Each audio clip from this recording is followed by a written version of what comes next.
Okay. But we're also looking at the potential for a little drizzle here and there. Otherwise, we're looking pretty dry, just humid. Temperature of 75 degrees as we look over Denton's campus there from our UNT Denton camera. It is a little breezy out there as well. Do expect the winds to stay kind of elevated through the weekend. But here's the thing.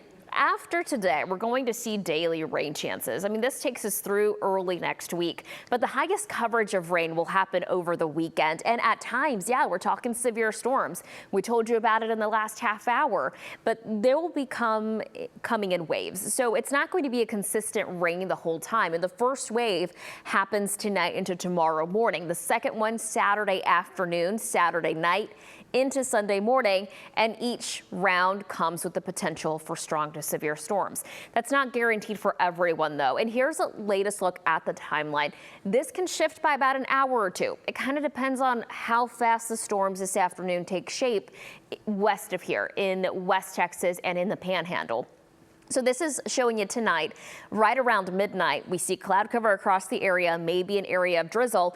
Those storms will eventually make their way into western North Texas by around 2 or 3 in the morning. And then we'll see those storms coming in. But I'm going to stop the clock at about 7. 7 in the morning, we're looking at coverage increasing, especially along our western counties. We'll see, I think, the most active period for us on Friday will be between 6 and about 9 in the morning for the Metroplex specifically and surrounding areas. This is showing you around 8 in the morning. And then by 9, you see that coverage still pretty high. At 10, that shifts towards the southeast and the east. We'll eventually see these storms kind of dissipate, kind of become a little bit more less persistent. And about noon, we may even see some drying out.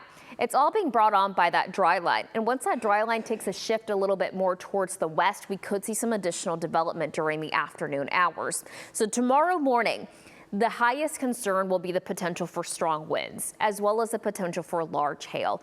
The isolated tornado threat is there, but it is low. It's higher to the northwest, and I'll show you the risk map here in just a bit. But this is now showing you Friday night.